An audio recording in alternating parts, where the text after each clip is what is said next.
नमस्कार प्रेक्षकांनो. ठरलं तर मग या मालिकेच्या आजच्या भागात काय घडलं हे आपण पाहूयात. सायली सर्वांना फोन करून पाहते, पण सगळ्यांचे मोबाईल स्विच ऑफ असतात. आता इकडे सगळ्यांचं प्लॅनिंग चालू असतं की सायलीला काय सरप्राईज द्यायचं.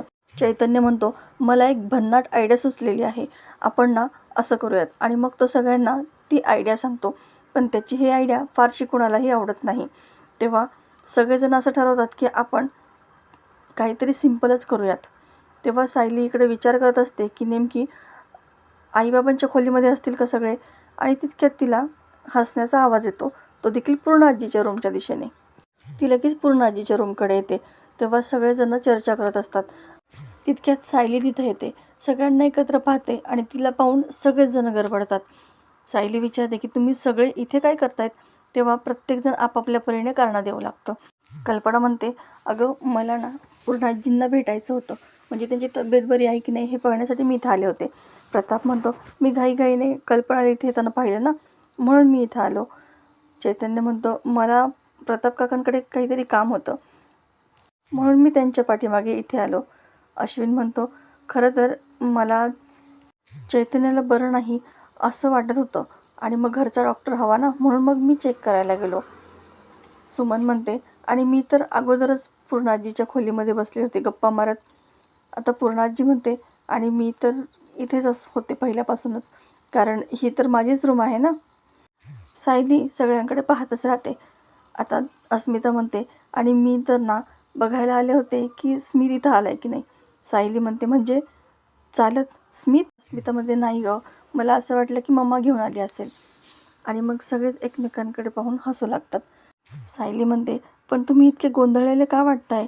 तेव्हा अर्जुन म्हणतो, गोंधळलेले अजिबात नाही, कुठे काय गोंधळलेले. आता बारी येते ती अश्विनची. अर्जुन म्हणतो, खरं तर अश्विन खूप उदास होता, त्याच्यामुळे मीच म्हटलं की पूर्ण आजीला भेटून ये म्हणून. आता अर्जुन वेगळंच काहीतरी कारण देतो आणि मग सायली अश्विनशी बोलायला येते. म्हणते की मला कळते तुम्हाला या सगळ्याचा खूप त्रास होत असणार आहे, पण तुम्ही जर माझ्याशी किंवा घरातल्यांशी मनमोकळे बोलत नाही ना, म्हणून हा सगळा त्रास होतो आहे.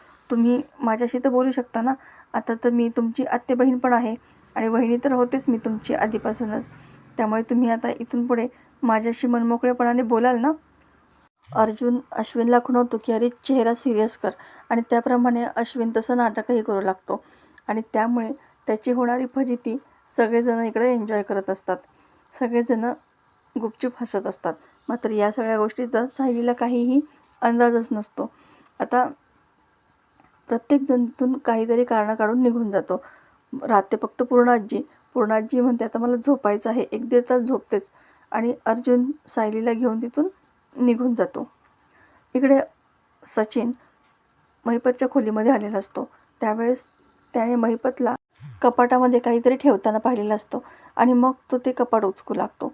त्यावेळेस त्याला तिथे एक सुरा सापडतो आणि त्याला सगळ्या गोष्टी क्लिअर होतात. तो स्वतःशीच म्हणतो की वा अण्णा, सगळ्यांसमोर तुम्ही दाखवता एक आणि आहे मात्र वेगळंच.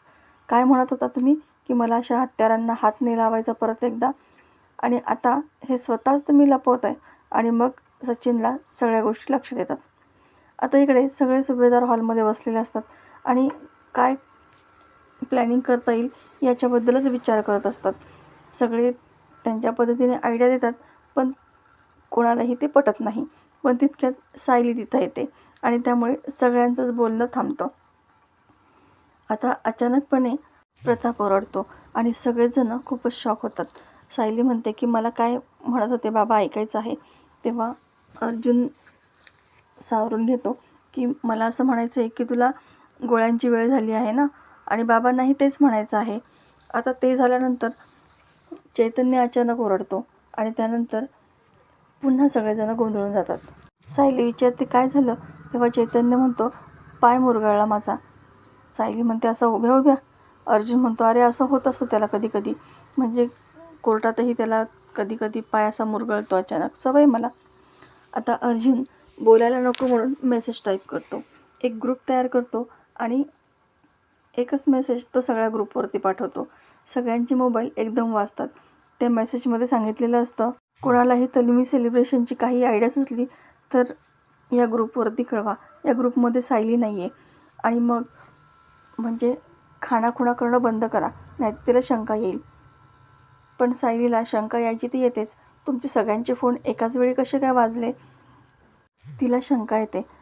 आता अश्विन ग्रुपमध्ये मेसेज टाकतो, दादा तू खाणाखुणा कसल्या करतोयस? काय सांगायचं ते ग्रुपवरच सांग ना. आणि पुन्हा एकदा सगळ्यांचे मोबाईल वाजतात. पुन्हा सायली विचारते की तुम्ही माझ्यापासून काहीतरी लपवताय हे नक्की? मला शंका तर मगाशीच आली होती, पण आता खात्रीच पटत चालली आहे. तेव्हा सगळेजण गोंधळून म्हणतात की नाही, असं काहीच नाही आहे. मग अर्जुन पुन्हा मेसेज टाकतो ग्रुपवरती की सगळ्यांनी आपले मोबाईल सायलेंट करा आणि खुणवून सांगतो की मेसेज बघा म्हणून. आणि मग सगळेजण त्यांचा मोबाईल सायलेंट करतात. आता सायलेंट केल्यानंतर अर्जुन पुन्हा त्यांना मेसेज टाकू लागतो आणि मोबाईलचा आवाज येत नाही म्हणून सगळ्यांना खुणवून सांगतो की मेसेज बघा. त्यामध्ये आता लिहिलेलं असतं की आपण काही ना काहीतरी कारण काढून बाहेर भेटूयात. आपल्या मेन गेटच्या बाहेर सर्वांनी एकत्र येऊ. आणि मग सगळेजण तो मेसेज वाचतात. त्याप्रमाणे प्रत्येकजण एक एक कारणं देऊ लागतो. प्रताप म्हणतो की मला ऑफिसला जायचं आहे, मीटिंग आहे, त्यामुळे मी जरा बाहेर जाऊन येतो. आणि कल्पनाही मार्केटला जायचं म्हणून त्यांच्यासोबत निघते. सायली म्हणते मी पण येते ना तुमच्यासोबत. मी लहानपणी तुमच्यासोबत मार्केटला यायचे ना, मला खूप आवडायचं. मग आताही येते ना. तेव्हा आता अस्मिता म्हणते अगं मला ना जरा बँकेत काम होतं, तू स्मितला सांभाळतेस का? मी लगेच येते.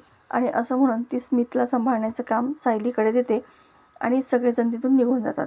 राहतो फक्त अश्विन आणि तो म्हणतो की मला या हॉस्पिटलमध्ये खूप पेशंट आहेत, मला जावं लागणार आहे. सगळेच तिथून निघून जातात. सायली विचारात पडते की आता तर खात्रीच पटली आहे की यांचं नक्की काहीतरी शिस्त आहे.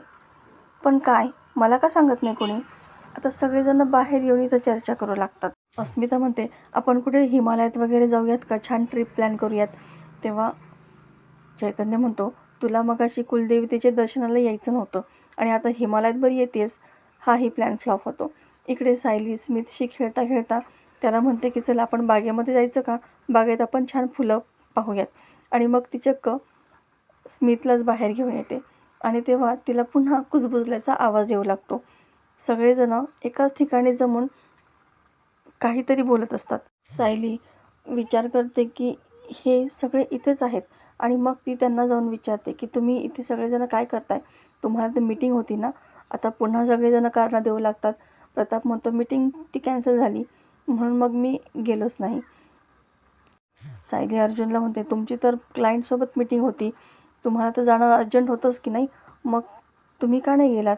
अर्जुनही कारणं देतो. अश्विनला विचारल्यानंतर सगळेजण म्हणतात तो पेशंट गेला, म्हणजे माझ्या औषधाने तो बरा होऊन डायरेक्ट घरीच गेला. आणि अस्मिता सांगते की मला बँकेत जायचं होतं ना, पण तो मॅनेजरच सुट्टीवर आहे हे माझ्या लक्षात आलं आणि मग त्याच्यामुळे मी गेले नाही. आणि इकडे तू स्मितला, आणि ती स्मितला तिच्याकडून घेते. आता सायलीला कळतं की हे सगळेजण नक्कीच माझ्यापासून काहीतरी लपवत आहेत. आणि मग सायली रागातच म्हणते की मला कळलं आहे, तुम्ही नक्की माझ्यापासून काहीतरी लपवताय. मला पण सांगा ना, काय बोलताय तुम्ही सगळेजण? अर्जुन म्हणतो आम्ही कधी तुझ्यापासून काही लपवतो का? तेव्हा सायली म्हणते तुम्ही तर बोलूच नका, सगळ्यात जास्त गोष्टी तर तुम्हीच माझ्यापासून लपवता. आणि मग सगळेजण अर्जुनकडेच दोष देतात. अर्जुन काय रे, तू गोष्टी लपवतोस का? आणि पुन्हा सगळेजण एकमेकांना सावरून घेऊ लागतात. सायली म्हणते आता तर मला कुणाशी बोलायचंच नाही आहे, मला माहिती आहे तुम्ही सगळेजण माझ्यापासून काहीतरी लपवताय. आणि मग ती रागातच तिथून निघून जाते. आता सगळेजण तिची समजूत कशी काढायची याच्यावरती फोकस करतात. तर प्रेक्षकांनो, येणारा भाग अतिशय जबरदस्त आपल्याला पाहायला मिळणार आहे. फायनली सायलीसाठी सरप्राईज सगळ्यांनी प्लॅन केलेलं असतं आणि त्याप्रमाणे ते सगळे वर्क करतात. अशाच मालिकेच्या नवनवीन व्हिडिओ अपडेटसाठी चॅनलला सबस्क्राईब करा. नोटिफिकेशनसाठी बेल आयकॉन अवश्य दाबा. व्हिडिओ पाहिल्याबद्दल धन्यवाद.